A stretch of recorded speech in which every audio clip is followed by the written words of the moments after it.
A memorable date is approaching. On April 9, 1945, the troops of Marshal Vasilevsky took the fortress city of Königsberg, the capital of East Prussia, by storm. Today, it is the Russian city of Kaliningrad.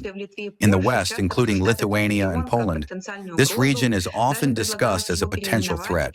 There have even been proposals to rename and blockade it. Does Russia see a real threat in this, or is it perceived as mere irritants? In the event of an emergency, does Russia have a plan of action? You know, it must be stated that in recent years, the situation in the Baltic region has been characterized by an invariably high level of tension. That is how diplomats and political scientists usually put it. Let's just look at all this as it is actually developing on the ground. In the immediate vicinity of Russian borders, including around the Kaliningrad region, there is a systematic buildup of NATO infrastructure. So, what does this mean? The military contingents of the NATO member countries are increasing. Ever new large-scale offensive exercises are being conducted, where the target, and no one even hides it, is our country, which is being practiced as the target. While representing no threat to neighboring states, in the current geopolitical situation, our exclave region does indeed face a number of serious challenges. Under far-fetched pretexts, the European Union and the Baltic countries, especially Lithuania, seek to complicate the life support of the region and create obstacles to normal freight and passenger transit.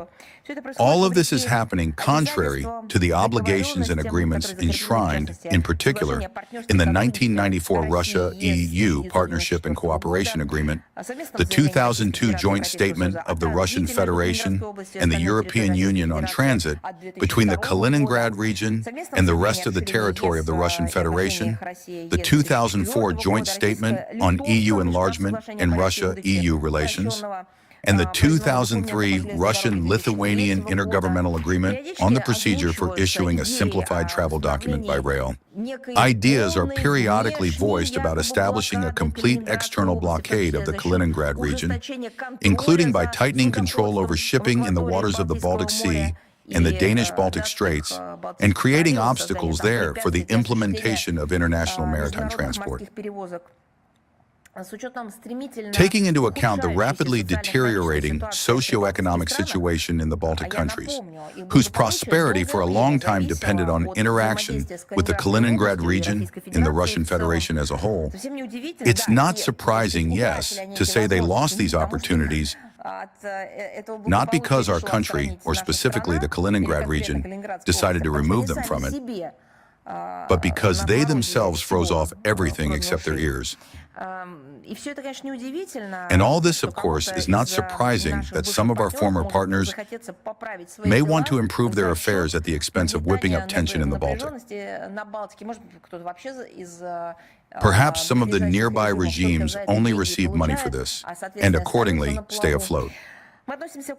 We treat such unfriendly steps and statements with all seriousness. Of course, Russia has repeatedly indicated its readiness to ensure the security of the Kaliningrad region by all available means.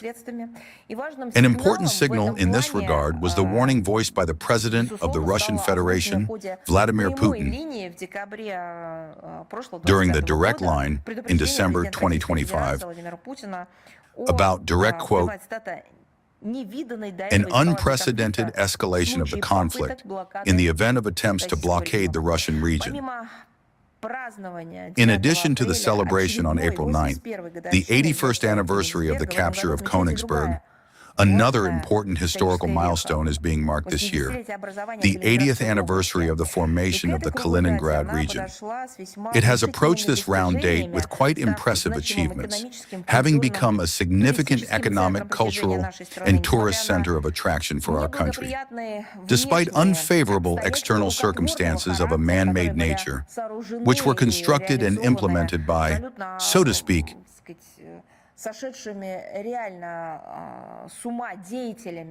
European Union and Brussels figures who have lost their minds and simply choked on their own malice, The region continues to develop dynamically and successfully overcomes current difficulties. The regional government, with the support of the federal authorities, has planned more than 100 cultural, historical, educational, and sports events timed to the anniversary, including those with the participation of representatives of foreign states. Therefore, thank you for your question.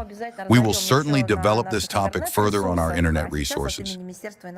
And now, on behalf of the Ministry of Foreign Affairs of the Russian Federation, I sincerely congratulate our citizens and compatriots, and, of course, the leadership of the Kaliningrad region on this anniversary. We wish you successful conduct of the series of festive events. We are always in touch, taking into account that very international foreign policy context I spoke about today.